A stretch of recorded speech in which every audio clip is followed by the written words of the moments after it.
جانور میں جان ہے، وہ چل رہا ہے پھر رہا ہے، تو یہ زندگی خرچ ہو رہی ہے، خرچ ہو رہی ہے۔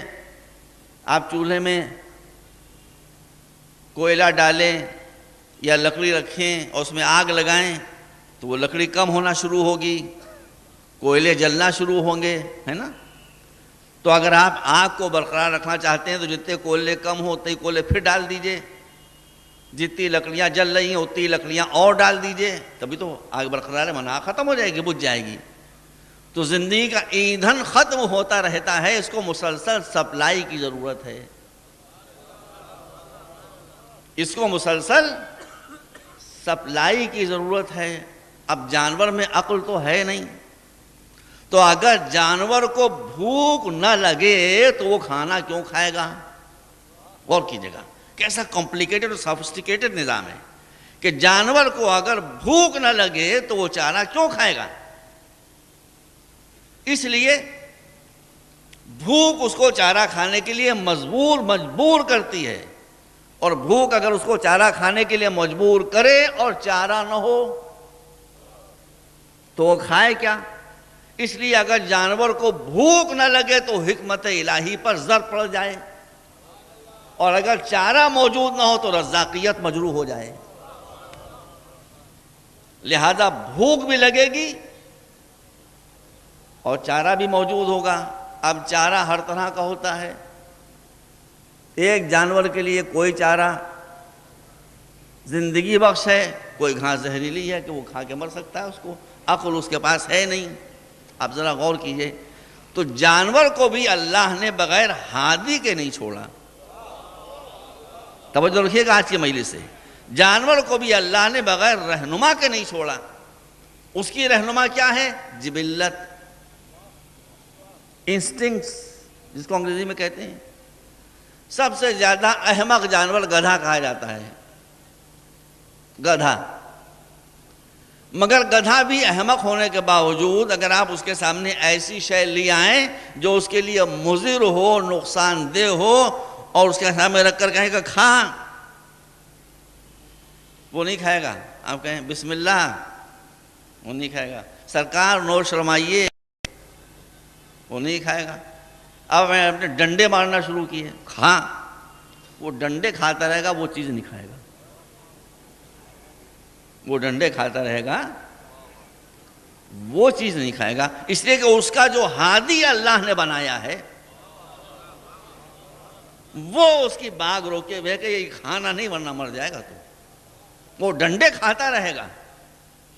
اب برا تو نہیں مانیے گا، پان مسالہ کھاتے ہیں آپ لوگ؟ گٹکا کھاتے ہیں؟ کیا کہتے ہیں آپ لوگ؟ گٹکا کہتے ہیں، کچھ اور کہتے ہیں؟ سگریٹ پیتے ہیں؟ ان چیزوں کے لیے طے ہو گیا ہے کہ یہ آپ کی صحت کے لیے نقصان دہ ہیں۔ گدھے کو جب اللہ نے بتا دیا کہ یہ شے تیرے لیے نقصان دہ ہے تو وہ ڈنڈے کھاتا رہے گا، وہ شے نہیں کھائے گا۔ یہ انسان کیسا گدھا ہے؟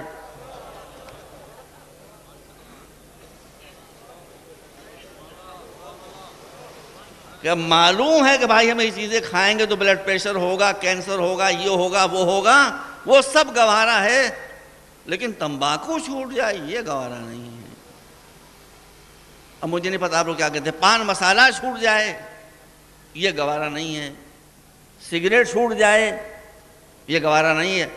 بچوں میری بات کو سنو توجہ سے، یہ مجلس میں تمہارے لیے پڑھا ہوں، بوڑھے تو سب جانتے ہی ہیں، ہمیں بچوں کو سنبھالنا ہے، نوجوانوں کو سنبھالنا ہے۔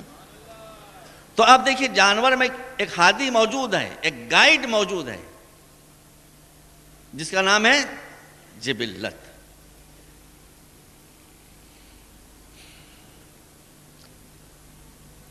بطخ کے انڈے لیجئے اور مرغی کے انڈے لیجئے اور دونوں انڈوں کو مشین میں رکھ دیجئے یا کسی مرغی یا بطخ کے نیچے اس کو رکھ دیجئے۔ 21 دن کے بعد 23 دن کے بعد وہ انڈے ٹوٹیں گے، اس کے اندر سے بچے نکلیں گے۔ اگر ایک تالاب کے برابر آپ نے یہ فارمنگ کی ہے اور انڈوں سے بچے نکلے ہیں تو مرغی کے بچے نکلنے کے بعد ہی تالاب سے بھاگیں گے اور چارے کی تلاش کریں گے خشکی میں، اور بطخ کے بچے دوڑیں گے فوراً پانی کی طرف۔ یہ کس نے بتایا؟ ان کو پڑھانے والا کون ہے کہ یہ جگہ تمہاری ہے اور یہ جگہ تمہاری ہے؟ سنتے رہیے گا۔ بلی کے بچے جب پیدا ہوتے ہیں تو کئی روز تک ان کی آنکھیں بند رہتی ہیں، ہے نا؟ پال کے دیکھ لیجئے کبھی۔ بلی کے بچے جب پیدا ہوتے ہیں تو ان کی آنکھیں کئی روز تک بند رہتی ہیں۔ وہ پیدا ہونے کے بعد جب ان کو بھوک لگتی ہے اور رزق الہی کی تلاش کرتے ہیں تو وہ اپنی ماں کے کان کو نہیں نوچتے، وہ اپنے ماں کے منہ کو نہیں نوچتے، وہ اپنی ماں کے دم کو نہیں نوچتے۔ اندھے ہیں، آنکھیں بند ہیں، مگر لپک لپک کر اسی جگہ پر آ رہے ہیں جہاں اللہ نے ان کا رزق فراہم کیا ہے۔ خدا کے لیے غور کیجئے، اگر کوئی معبود نہیں ہے تو یہ ان اندھے بچوں کو راستہ کون بتا رہا ہے؟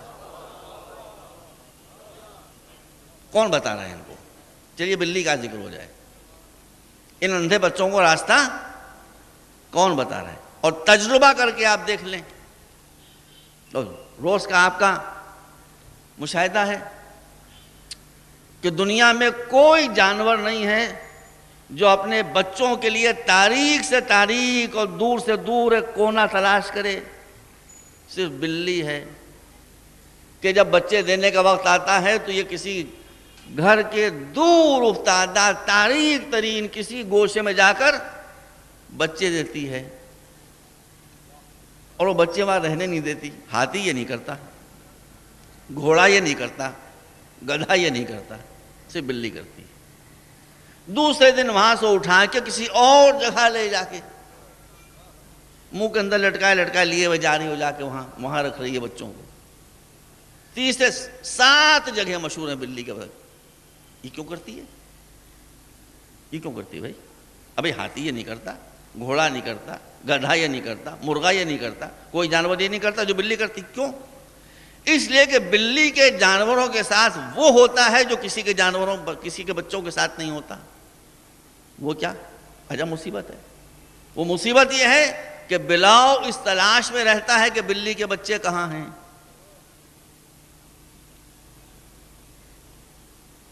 وہ بچے مجھے ملے اور میں کھا جاؤں۔ اس ماں کو کس نے یہ بات بتائی کہ اس کا باپ ان بچوں کی تلاش میں ہے، اس لیے وہ ایک پوشیدہ مقام پر بچے دیتی ہے، اور پھر اس کو یہ خیال ہوتا ہے کہ اگر وہ آ کر صبح کو یہاں دیکھ گیا ہے اور رات کو کھانے کے لیے آئے تو میں جگہ بدل دوں۔ یہ کون بتانے والا ہے؟ کوئی تو بتانے والا ہے۔ کون بتانے والا ہے؟ اس کی عقل تو ہے نہیں، عقل تو ہے نہیں۔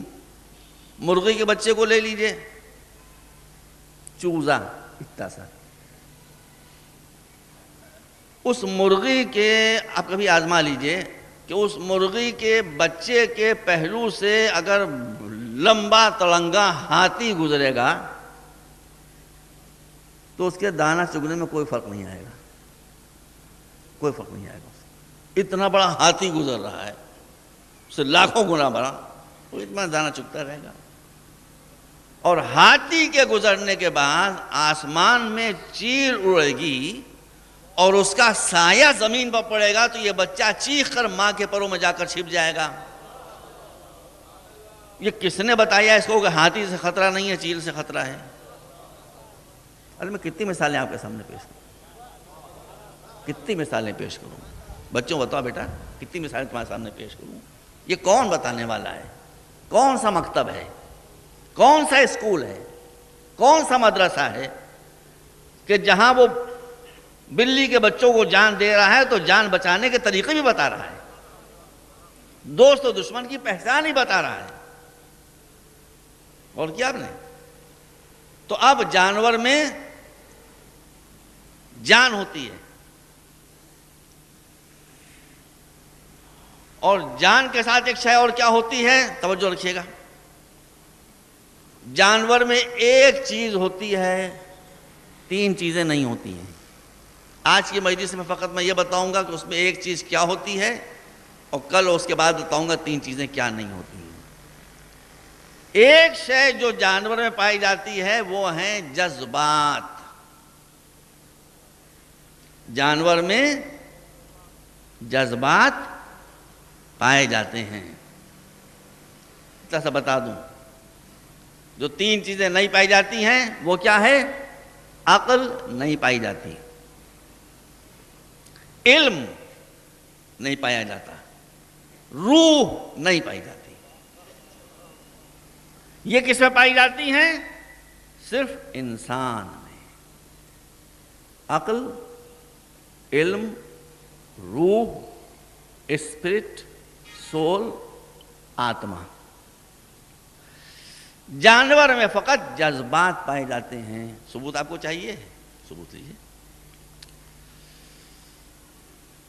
یہ بتائیے کہ آپ اگر ہنستے ہیں تو یہ ہنسنا آپ کا جذبہ ہے یا عقل ہے؟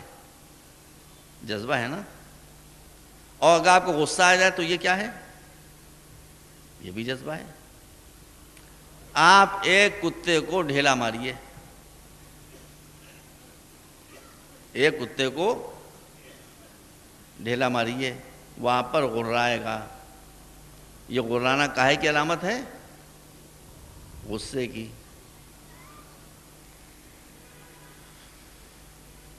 جذبہ اندھا ہوتا ہے، جذبہ نابینا ہوتا ہے۔ کالا ناگ جانور ہے۔ ایک معصوم بچے نے غلطی سے اس کی دم پر پاؤں رکھ دیا۔ وہ یہ نہیں دیکھا کہ پیارا پیارا معصوم بچہ ہے، کیونکہ اس میں جذبہ تو ہے مگر عقل نہیں ہے۔ وہ پلٹ کے چپ سے اسے کاٹے گا اور بچہ ختم ہو جائے گا۔ بلی کی دم اگر کسی معصوم بچے نے کھیل کھیل میں پکڑ لی ہے تو وہ یہ نہیں دیکھے گی بلی کہ یہ معصوم بچہ ہے، اس نے بھول پن میں دم پکڑ لی ہے، جان بوجھ کے نہیں پکڑی ہے، وہ فوراً پلٹ کر پنجہ مار دے گی۔ جس کتے کو آپ روٹی کھلائی ہے جو دم ہلاتا وہ آپ کے پیچھے پیچھے ہو لیا ہے، اتفاق سے ایک کرمنل آپ کے سامنے آیا اور وہ خدا نخواستہ آپ کے ساتھ کچھ بدتمیزی کرنا چاہتا تھا، آپ نے کہا موقع غنیمت ہے، آپ نے کتے سے کہا لے۔ 2 دن اگر آپ نے اس کتے کو روٹی کھلائی ہے، آپ کے لہے کرنے پر وہ آپ کے دشمن پر ٹوٹ پڑے گا اور بھنبوڑ کھائے گا اس کو۔ اور دوسرے دن ایک معصوم انسان جا رہا تھا، کوئی خطا نہیں، کوئی تقصیر نہیں، تفریحاً آپ نے کہہ دیا لہے، وہ اس کو بھی دوڑ پڑے گا، اس لیے کہ اس کے پاس عقل نہیں ہے، فقط جذبات ہیں۔ تو جو لوگ آپ کے جذبات کو ورغلانا چاہیں، آپ سمجھ لیں کہ وہ آپ کو انسانیت کے دائرے سے نکال کر جانوروں کے دائرے میں لانا چاہ رہے ہیں۔ سمجھیے جو بات میں آپ کے سامنے کر رہا ہوں، سمجھیے جو بات میں آپ کے سامنے عرض کر رہا ہوں۔ جذباتیت کا شکار آپ کو وہی انسان بنائے گا جو آپ کو انسانیت کے دائرے سے نکال کر حیوانیت کے دائرے میں لانا چاہے گا،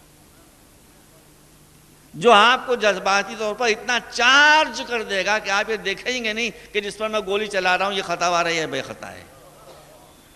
تو آپ میں اس کتے میں کیا فرق رہ گیا؟ کوئی فرق نہیں رہ گیا، بلکہ آپ معاف کیجیے گا اس سے بدتر ہو گئے، اس لیے اس کے بعد تو عقل ہے ہی نہیں، اور آپ پاس عقل ہے اور استعمال نہیں کر رہے ہیں۔ اسی لیے قرآن نے کہا اولئک کالانعام بل ہم اضل سبیلا، یہ جانور نہیں ہے، جانوروں سے بدتر ہیں، اس لیے کہ جانور کو تو ہم نے عقل دی ہی نہیں ہے، اس کی کیا خطا ہے؟ ان کو تو ہم نے عقل دی ہے اور یہ اس عقل کو استعمال نہیں کر رہے ہیں۔ بات کو سمیٹوں، حضور کے ذکر سے ہماری کوئی مجلس خالی نہیں ہو سکتی۔